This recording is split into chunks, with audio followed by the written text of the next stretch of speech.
It was the most unorganized, crazy operation. It starts off with the Colonel Love, uh, who was a commanding officer of 27, got on his own UE helicopter and flew around the area for 3 days before he came back and decided we're going to go out there and get him. Well, there was so much he didn't know.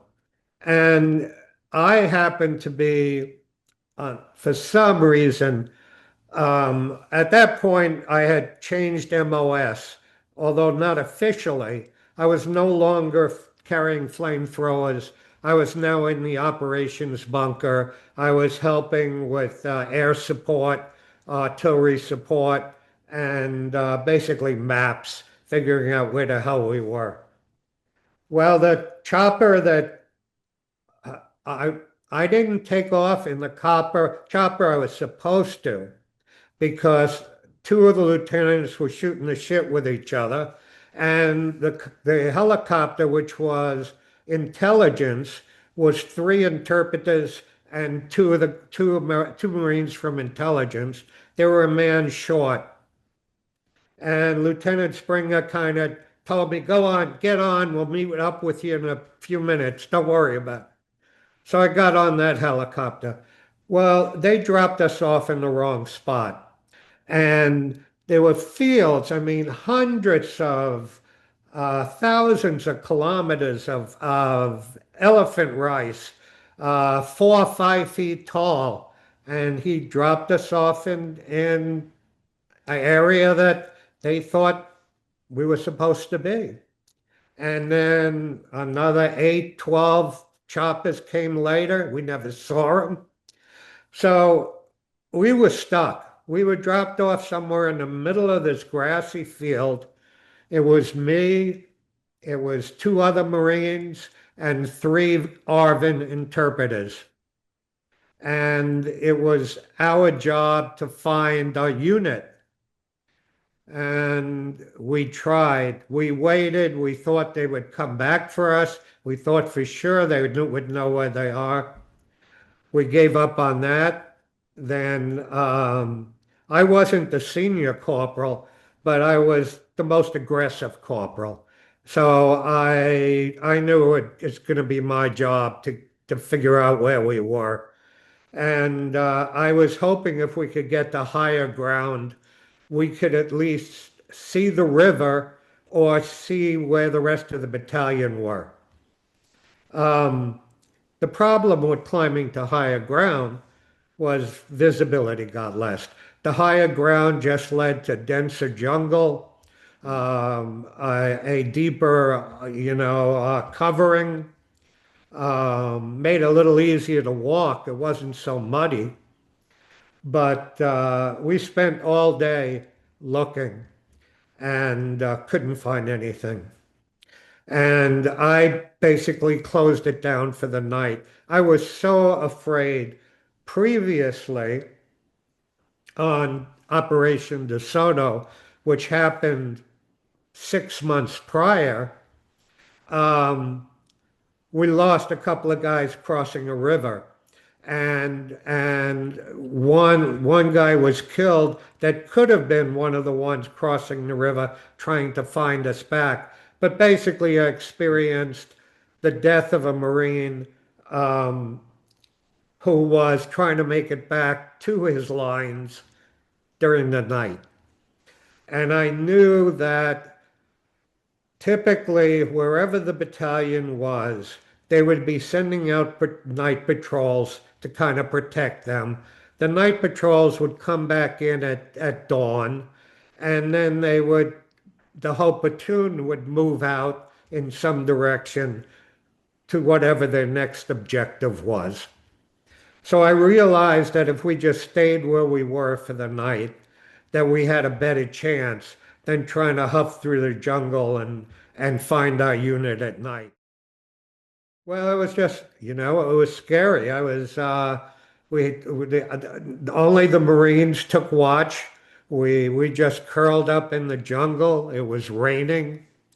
Um, the longer we were out there, the Viet Cong, not the Viet Cong, the ARVN interpreters would kind of distance themselves from us a little bit, you know.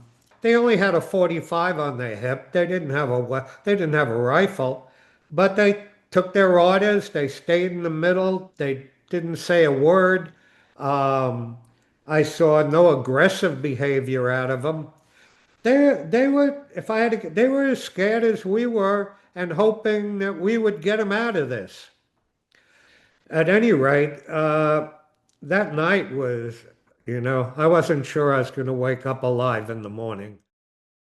So you've been dropped off, and the Arvins who are with you, do they stay with you the whole time? The three ovens on Pitt, yes, they were with me until we got to the main group, and then they disappeared back to where they're supposed to be. Okay. They stayed with us. They just didn't want to sit with us. It was, I was scared. So I was sitting there when we were breaking for the night. I had a loaded weapon in my hand that I wouldn't let go of. I gave the Arvins my sea rations kind of as a gift, because I couldn't eat. But they set apart. They wanted some distance from us. Mhm. I don't, not in an aggressive sort, but just that they were different. We were there overnight, and then the next morning, I realized that we had to go back down, that we were getting nowhere. And if we could find the river, the Songshudi, um, we wouldn't be abandoned. We would just be lost. That we could pilfer a sampan or something, and we could take that boat down into Da Nang. Okay, we could just go downriver with the river, and the Arvins would be an asset because we would be coming across villages that could be Viet Cong held or could be um, in favor of us. Um, but that never happened. We transferred a mountain, transversed the mountain, started climbing down, and I saw a helicopter coming in over the horizon. This was very early morning. So the helicopter was resupplying the main group, and it was just really lucky. We saw the helicopter in the sky, and we followed it to the main group, which also took close to a whole day. And we had to cross a pretty big, excuse me, a pretty big stream to get there. And it sounds like you worried that you were going to be abandoned out there, that the Marines weren't going to come find you.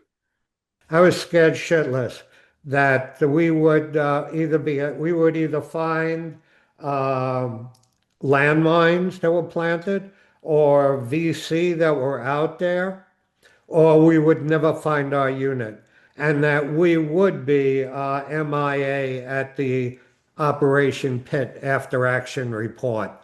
And that pissed me off and it bothered me because we knew where we were. I mean, we were we were fine. We were just lost. And the fact that nobody realized we were lost. We didn't know that till we hit the unit, and that was well over 24 hours. That was 30, 36 hours later. And no one from the unit realized we were missing. I reported to the Lieutenant Stanley. When you're on a large operation, everybody is spread out. I mean, everybody is spread out so far. And it's not hard to quote, not know where people are. But in this particular case, I was supposed to be working directly under Lieutenant Stanley, and he had no idea I was gone. He was also in his own problems because he had almost annihilated Fox Company. He coordinated the airstrike with the Company commander, and they almost blew up Fox Company. So he was kind of out of it. My friends, my radio operator friends, they were spread out. Nobody, it was like, Wow. welcome back, glad you're here, but we had no idea you were gone. We thought you were around here somewhere.